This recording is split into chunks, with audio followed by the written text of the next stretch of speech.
There is nothing like living a fulfilled life, being sure of who you are, what you're meant to be, and joyfully doing what you're here on earth for.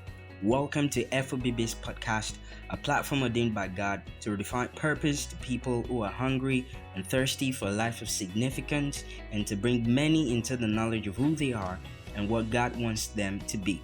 I am your host, Faith Oluwaseun Balaji Blessing, and I'm inviting you to join me on this journey as we seek out truths about God's purpose for our lives. Hi there, welcome to another episode of the podcast. I want to thank you for being a part of this journey with me so far. And this is a privilege I do not take for granted. So thank you so much. All right. This episode will be concerning the topic person of interest. We'll be talking about what it means to be a person of interest, the flip side to being a person of interest, now you can sustain your status as a person of interest. My name is Faith Oluwaseun Balaji Blessing, and I'll be your pilot on this journey. So come along with me.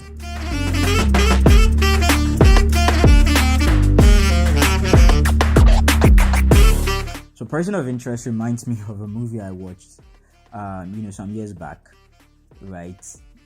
It was sci-fi basically, but it was talking about how that there was a system in place that identified people who needed some level of intervention, and this reclusive billionaire built a system around that artificial intelligence that identifies people and sends them help, right?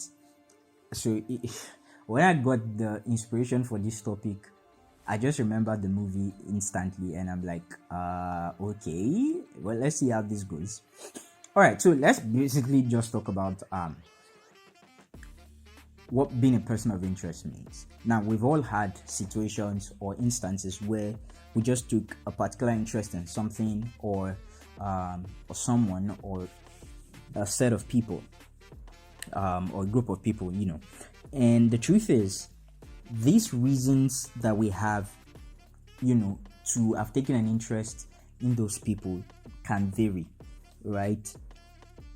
And it also it is also important to note that if those things that make us interested in those people are removed, those persons become ordinary people, or those things become just ordinary everyday things to us.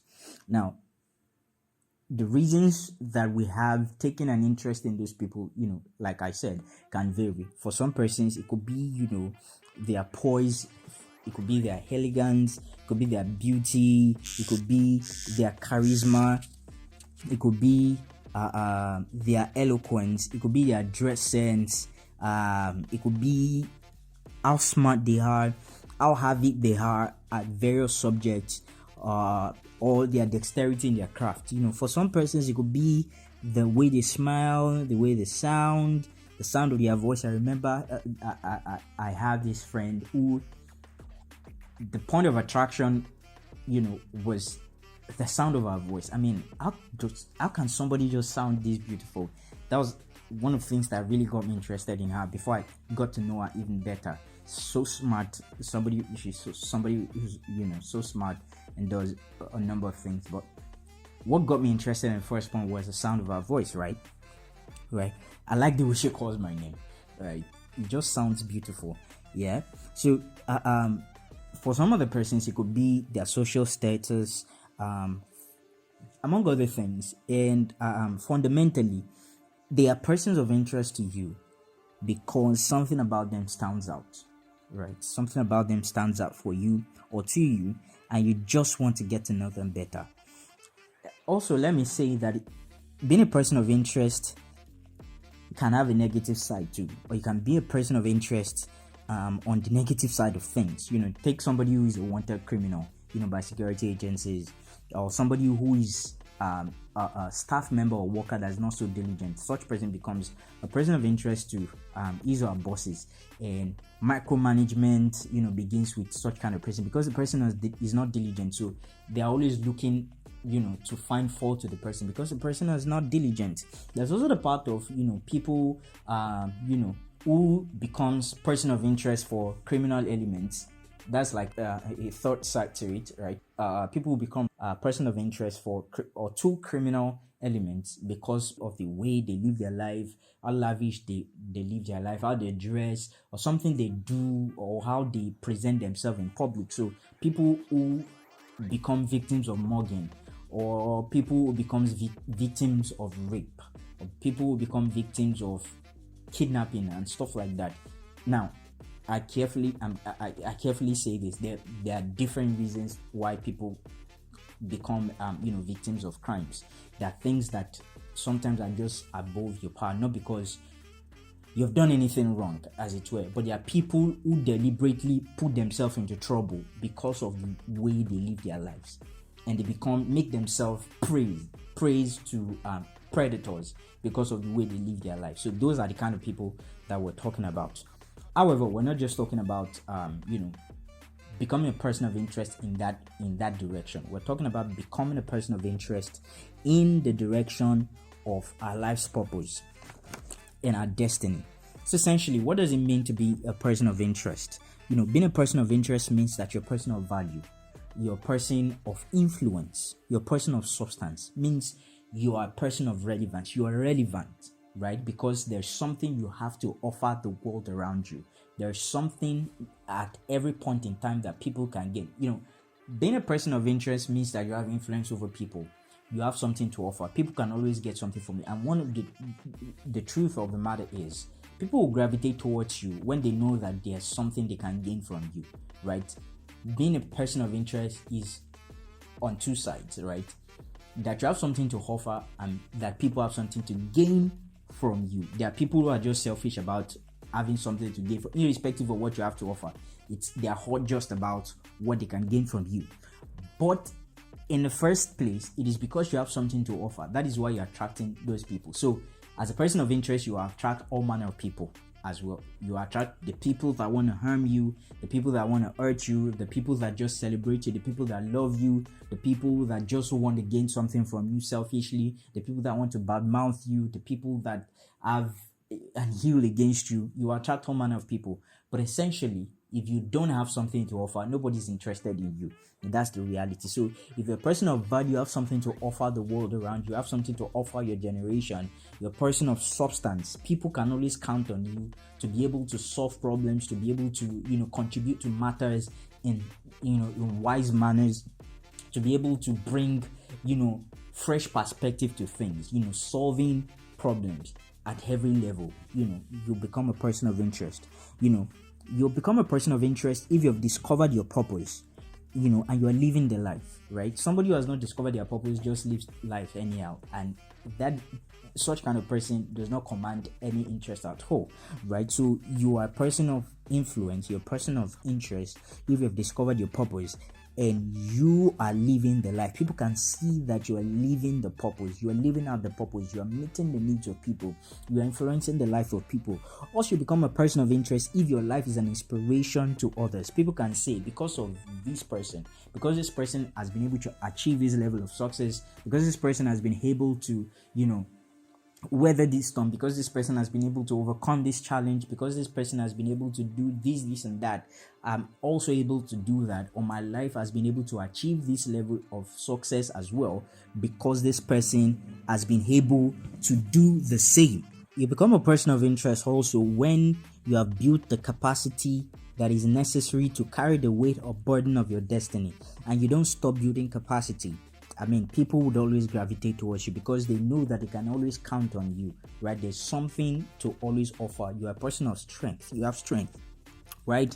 You are a person of interest when you are confident in the space that God has located you and established you for the fulfillment of your purpose. Now, this is very important because a lot of people, struggle with fulfillment, struggle with success, struggle with achieving results because they are not properly located.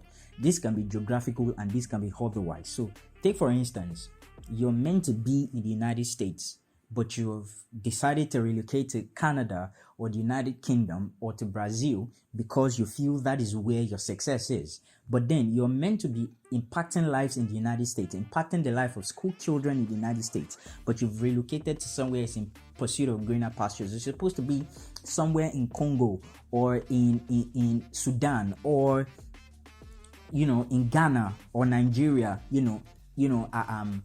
influencing policies, participating in governance, influencing policies that can make the country better. But you've decided to relocate to Canada. You've decided to relocate to Germany because you feel that is where your success is, and you're now beginning to struggle because you feel like you're not achieving the result that you thought you should be achieving because you're not located in the place that God is essentially prepared for you to achieve results. So eventually the pasture that you thought was greener on the other side is not actually greener, or is not actually as green on the other side as you thought it would be.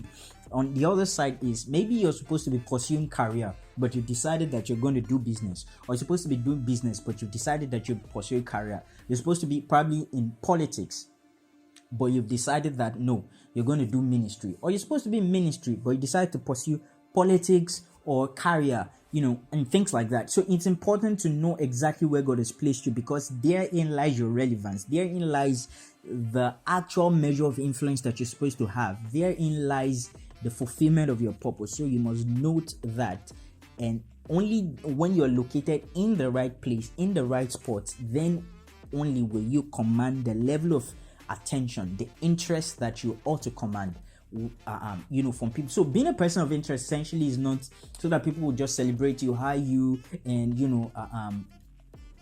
and just talk good about you and things like. It's not like a position of pride. Now you ought to be proud about it. When you're influencing the life of people, you are bettering the life of people, of course, but it's not essentially for you to just something for you to be able to gloat about. It's that you're actually meeting the needs of people.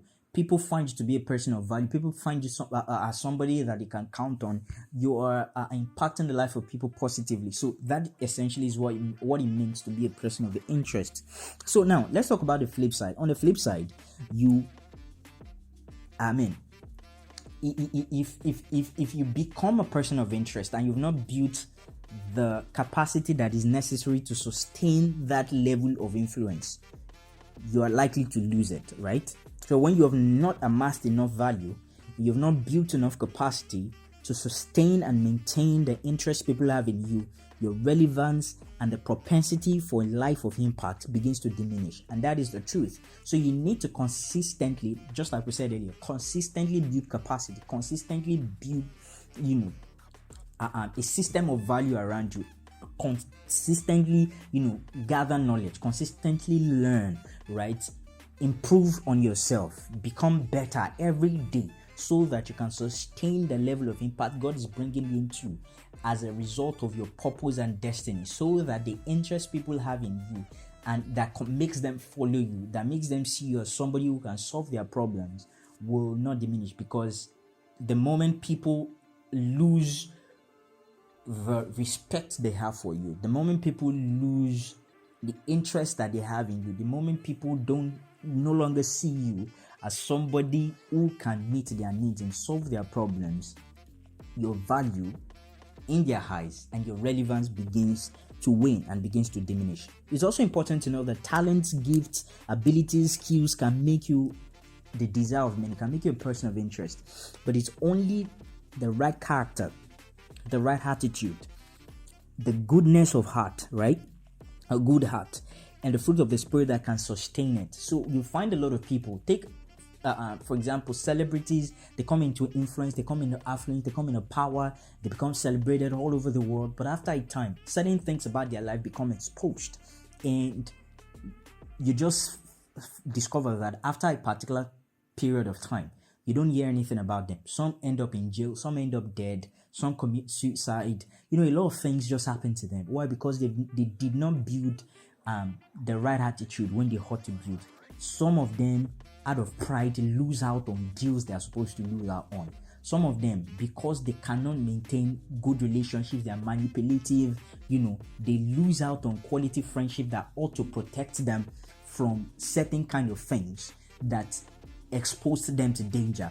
For some persons, they misbehave to family and friends, so the community of the right support that they had around them, they lost it because they did not have the right attitude to keeping family bonds and the bonds of friendship properly. Some of them went into all manner of bad things, those that did drugs, those that doing drugs, those who do all manner of heinous things, right? All just to feel fly and stuff like that. You hear dark secrets about their relationships, how they do all manner of stuff, and you wonder, why is all of these things or basically what is wrong with these celebrities, right? It's because they did not build the right attitude, they did not develop the right virtues while they were growing up and while they were building influence. And now the moment they landed on the center stage in the spotlight, it became all exposed and there was nowhere to hide. So, and the moment people see your bad side, the reality is they leave, right? Because they don't see you as somebody who has anything to offer them anymore. So attitude is everything, and character is very important. A good character is very important if you are going to be able to sustain the level of influence and accomplishment and greatness that God is bringing you into as a result of your purpose and destiny. You must also understand that being in the limelight, being a person of interest, exposes you. It exposes your strengths and weaknesses, exposes your positive attitude and character flaws, exposes your motives and intentions, right? All of these, are things that people ought to understand. So if you've not built the right character, you've not developed the right godly virtues, when you should, you've not built the capacity that is needed to sustain the weight of glory that is coming in your life as a result of the fulfillment of your purpose and destiny, you're going to lose it. And quickly, while I conclude, let me say that the weight and demand of the manifestation of your purpose and destiny makes you a person of interest to the people that you've been sent to, but it is not enough to command the interest and attention of people in a moment. It is, however, important what people perceive or know you to be in the long run. So the long-term perception of people about you, what people know you to be in the long term, is what is more important. Do people know you to be a person of integrity? Do they know you to be a person who is honest? Do they know you as somebody who can be trusted? Do they know you as somebody who is committed, diligent to their work? Do they know you as somebody who can be trusted at any time? Do they know you as somebody who will give you 100%? Do they know you as somebody who is willing to go above and beyond to see that whatever is committed in their hand prospers?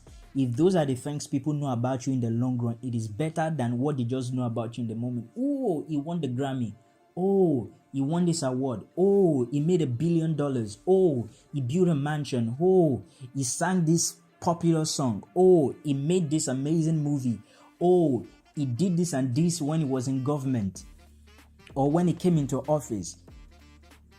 It is what people know about you in the long run that matters, right? Because that is what continually commands the interest of people in you. People will fight for you any point, any time, if they know you to be a person of integrity, right? If people say the negative things about you somewhere, you will see people rise up to fight for you and say, no, we know this person to be this because we have worked with him. We have seen what he can do. We know what he can do. This is not the kind of person Mr. A and B is, because we know him, right? So it's not so much about what led to the interest people have in you. It matters more what people know you to be in the long run. You must also know that it's important to develop and maintain godly virtues continually. This is a continual thing. You don't stop, right? As you're building capacity, you're owning, your skills, and you're developing yourself. Self-development is very important to you, but you are also developing godly virtue and improving, your level of patience, tolerance, meekness, kindness, generosity, the way you love people, the way you are understanding, you are continually improving on these things, because it matters how people perceive you in the long run, right? You must build capacity to sustain your place on the pedestal of relevance and influence that God has placed you by virtue of your purpose and destiny. It doesn't matter how you came into influence. It doesn't matter how you became a person of interest. It doesn't matter why people initially began to like you. Let's put it that way. But it matters how you are able to maintain that interest that people have in you, because your influence and your relevance depends on it. Because the moment you begin to lose influence and you begin to lose relevance, you begin to lose the propensity for fulfillment. And that is very important. And I think that is why a lot of people miss it and eventually just end up as nothing, eventually end up as non-entities, and it's like a fall from grace. Yorubas used to say something, Olowori Kolowomo, Oluwama Jari. What it means is, he was once rich, but is now poor. God forbid. Usually, when you study such kind of cases, it is because something was inherently wrong in the way that they built wealth. Not because they probably got wealth in an ill manner, but because they did not build the right systems and structure and value and capacity around themselves to sustain the wealth. And it's the same thing when it comes to influence and fulfilling purpose. If you do not build the right capacity, you do not build the right structure around your life, you do not build the right value system, you do not develop the right attitude and character and goodness of heart, and develop godly virtues that can help you sustain the level of influence God is bringing you into as a result of the life He has called you to, as a result of God's calling on your life, as a result of the purpose and destiny He has assigned to you, you are going to lose it. So I hope somebody has learned a thing or two from this episode, and I'm trusting God that we'll begin to make amends in the places that we'll see flaws, in the places that we find ourselves to be lacking. And I'm trusting that everyone who listens to this podcast will not only be person of influence and persons of interest, but our influence will continue to grow, will continue to expand, and we will not diminish in our relevance in Jesus' name. All right, till I come your way on another episode, keep living a life of purpose, keep living a life of faith, and keep fulfilling purpose. God bless you.